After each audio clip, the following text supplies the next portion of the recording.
Today on the river, living the St. Lawrence.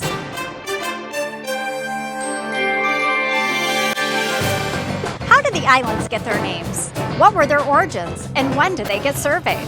Well, the guys talked to Susan Smith, who is the editor of the Thousand Islands Life magazine and lives in Canada, and traveled over the pond to discuss the origins of the Thousand Islands. Parks Canada was looking for someone to write a history of recreation about the Thousand Islands, and the lady that was the professor said, "Oh, I've got just the person." So they gave me that contract, and that was my first writing contract. Join Josh Todd, Alex Hammond, and Glenn Curry as they do a remote interview with a Canadian native and historian, Susan Smith, who gives us the background and history to how over 1,800 plus islands throughout the mighty St. Lawrence River got their names over 200 years ago. That's today on the river, living the St. Lawrence.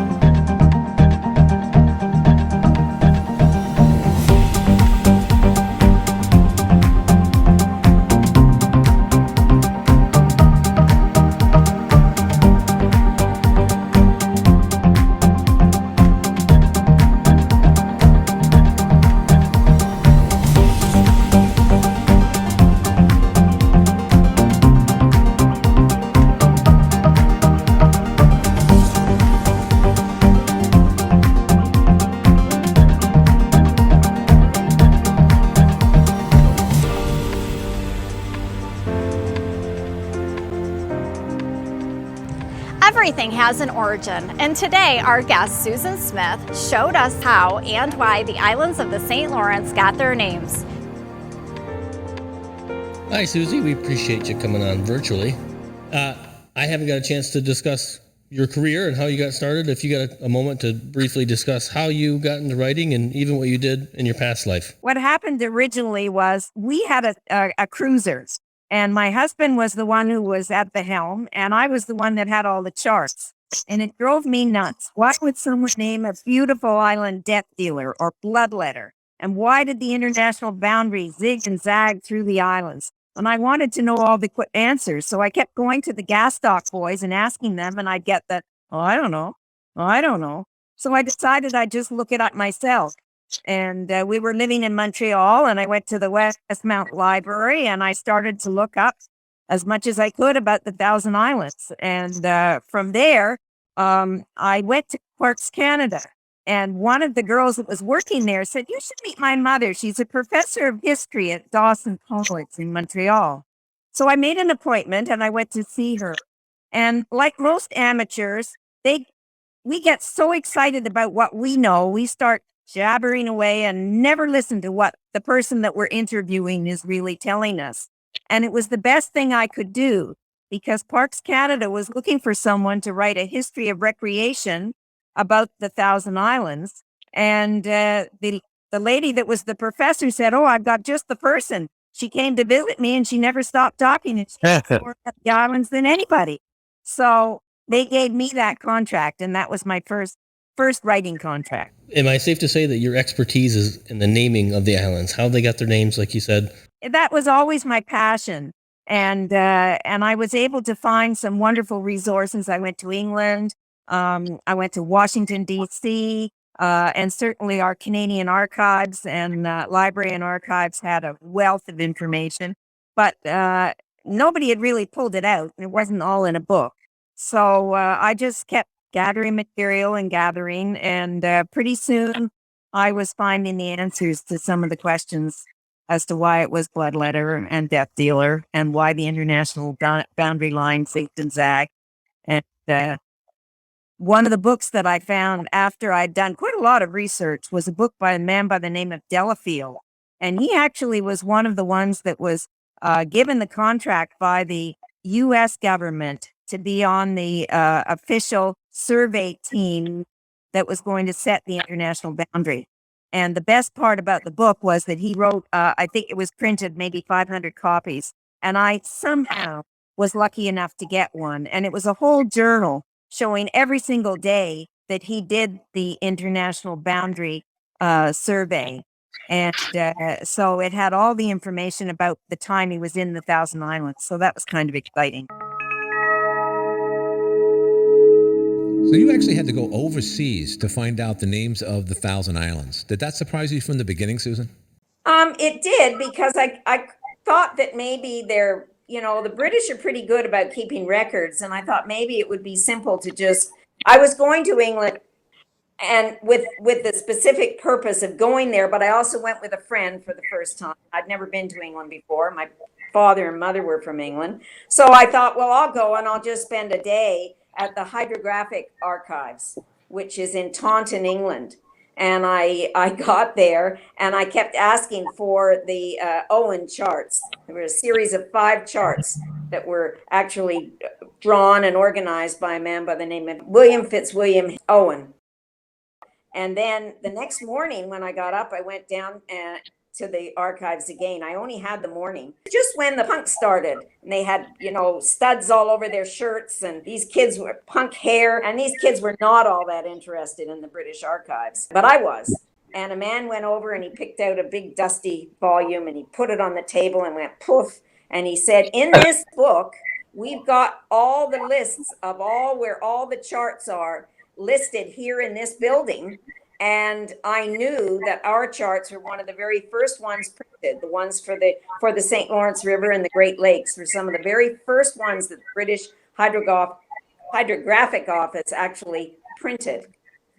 So as soon as it was over, I rushed down and I said, could I see that book? And opened it up, and sure enough, and there it was. And in fact, they gave me the real one, which was like probably about 30 feet long.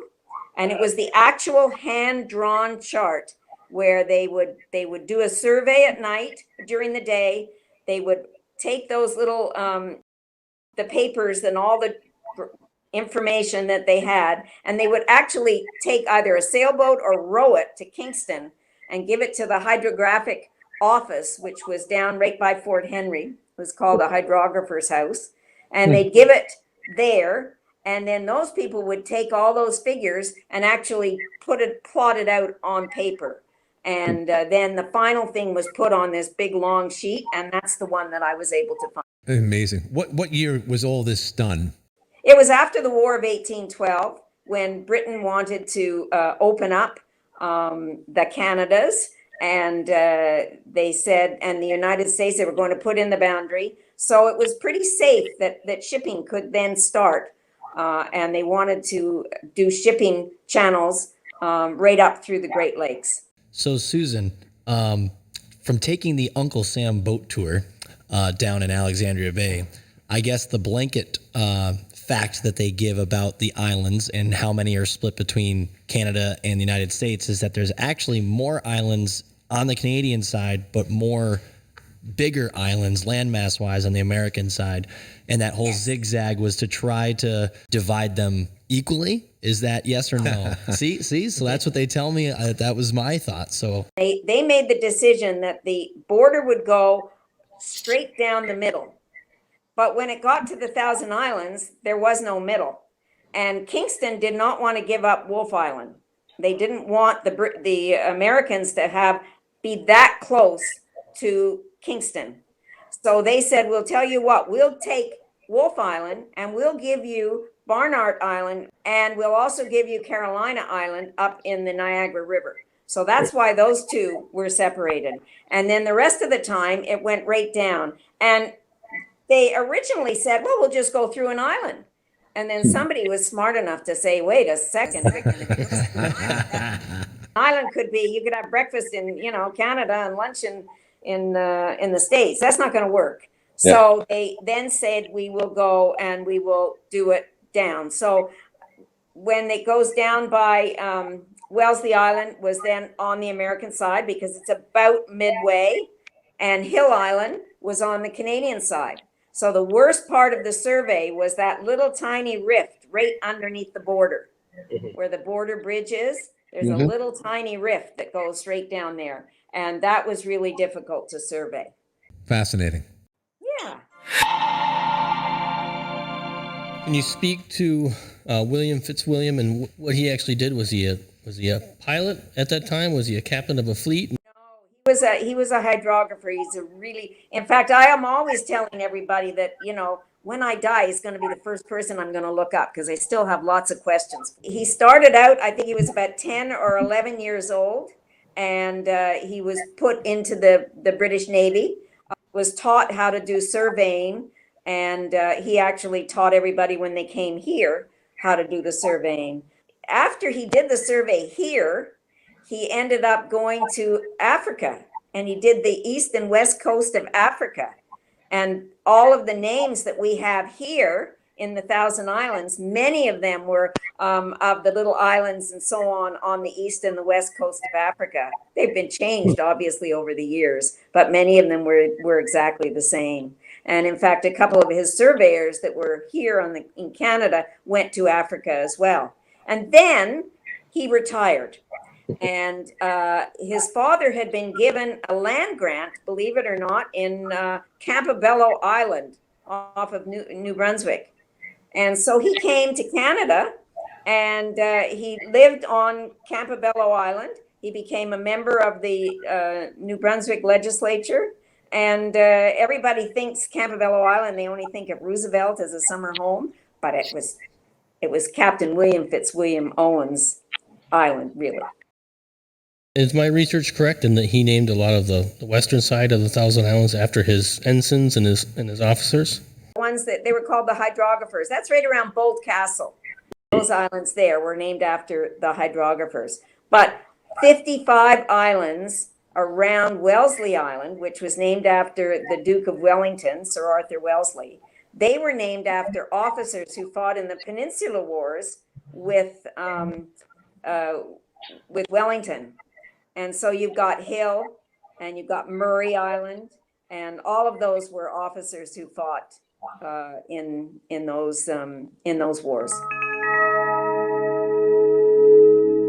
So that's a great segue into the changing of the names. I think we're well over 1,800 islands. Some have changed names a couple times. Some are just named number 1 and number 15. Why is it, and how is it allowed that they're able to change names? How has that process worked? 1862, a man by the name of Charles Unwin was given the task of coming to the river and deciding do a survey to find out how many islands there were here, because Owen only did it for depth. He didn't give names to it. He gave names to the big islands and to many of the islands, but he didn't do it to all the little tiny ones, and there were a lot of tiny ones. So he said, well, I know what I'm going to do. He was given a task. He said, if an island was named by Owen and is owned by a local name, then you put both of them on the chart. So up here we have Bostwick and York, and we have quite a number of the islands around the Admiralty group are known by 2 names. But for the little tiny islands, he said, what we're going to do is we're going to number them. So he started off of Howe Island here, and he went all the way downriver to Brockville, and he named the islands Island 1, 2, 3, 4, 5, etc. to 122. And then about 20 years later, they were going to start to sell the islands. The islands were all considered indigenous land, and they were then, the indigenous people gave them a treaty, and then they could be sold. So they said, well, if we're going to sell an island, we better know what we've got there. So they hired another provincial surveyor, and he went down and he did the same thing, only he found a whole bunch more islands. And what had happened is that around 1816, they started to take timber off the islands because we started to get steamboats.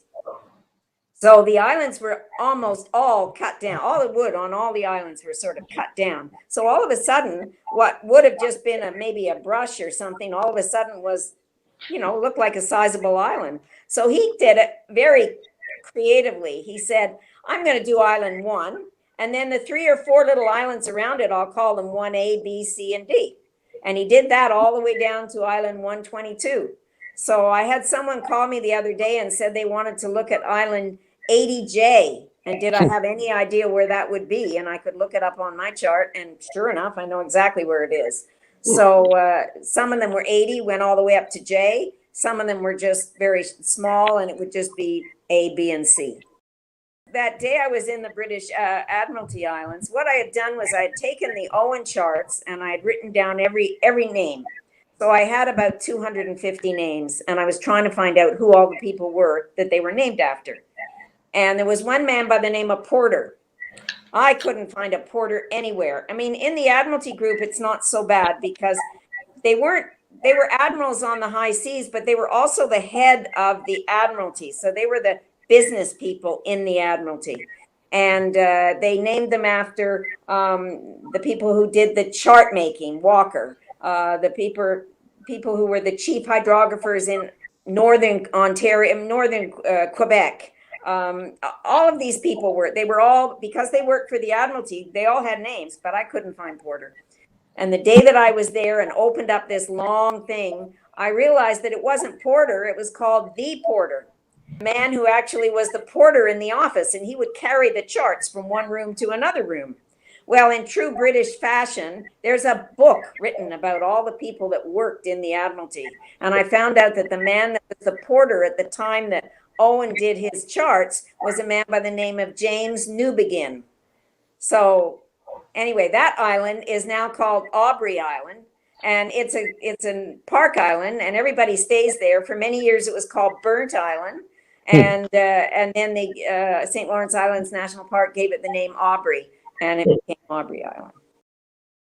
Susan, it seems like a lot of the responsibility of naming the islands came from the northern partners, and you might have elaborated on this earlier, and I'm sorry if you did, but did Americans, were they part of naming the islands too? No, well, yes and no. Owen did the charts, so Owen's names were there at the beginning, and then you have to understand that it wasn't until after the Civil War that sort of free time came, and people wanted to have industrialists then had free time to go and have a vacation in the summer. Before that, nobody had any vacation. So it was after that, and it was 1850s to 1870s that people started coming to the islands. And so those islands around Alex Bay would have been named, people just said, I want it to be named this. Mm-hmm. Often it would be a descriptive name. But, so now, today, to get it changed, it's international, and you have to go and get permission, and you can't have any name that has any racist connotation or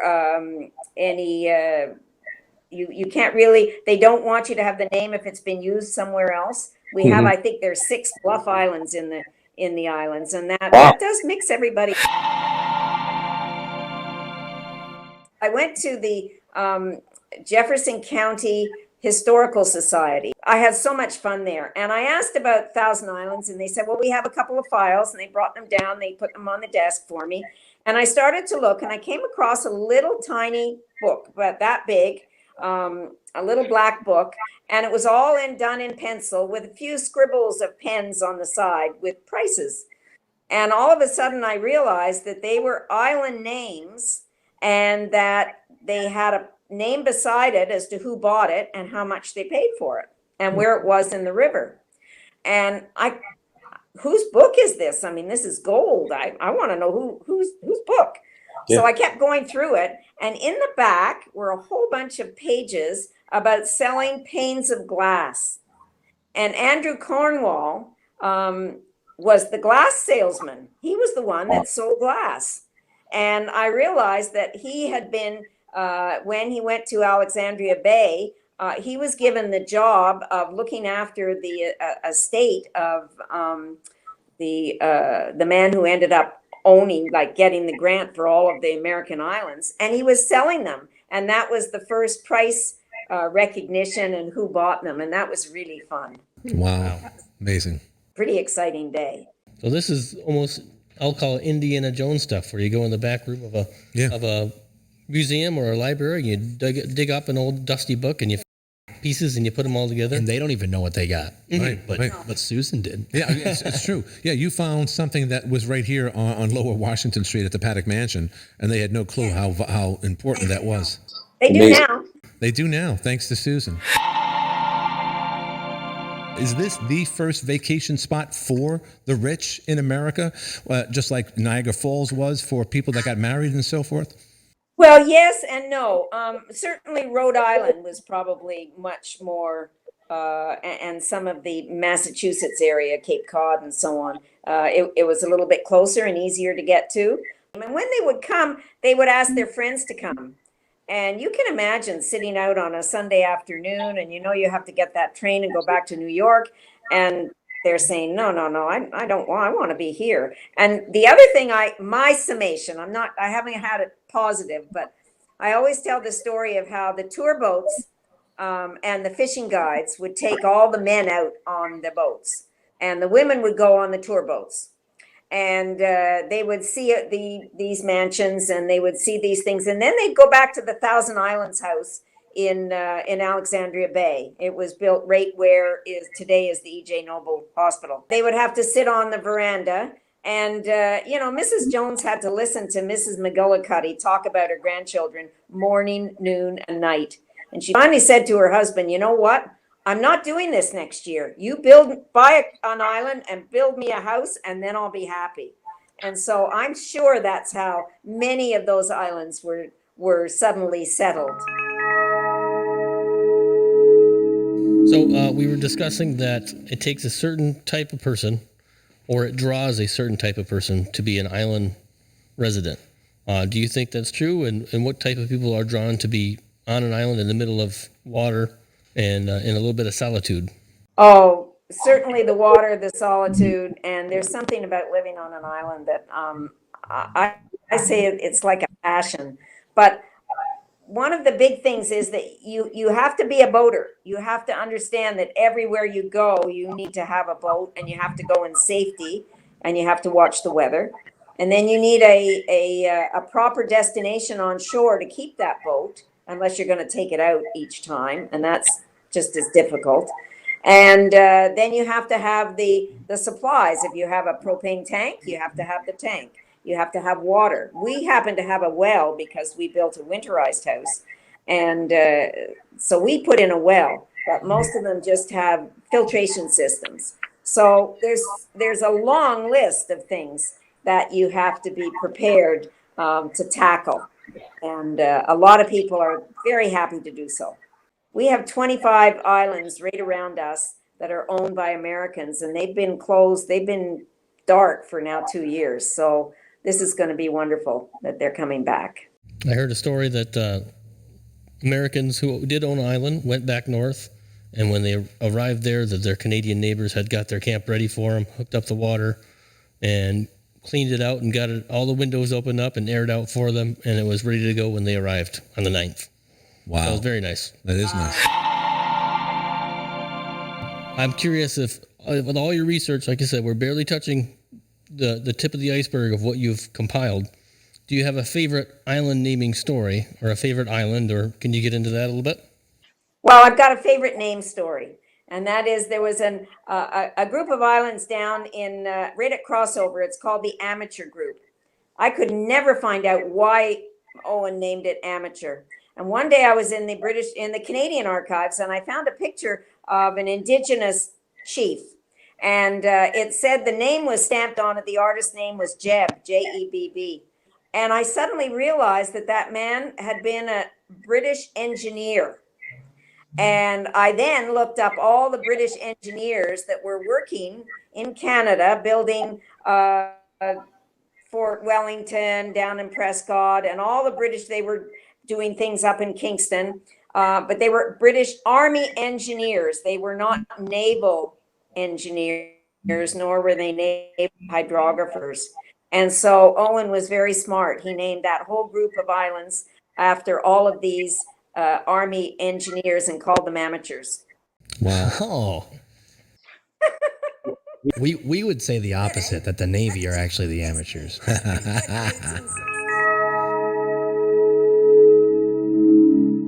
And as far as real estate is concerned, the baby boomers aren't getting any younger, are looking at the Thousand Islands with more vigor. Is that true? And what's the deal with the property values these days after COVID? It's gone way up, way up.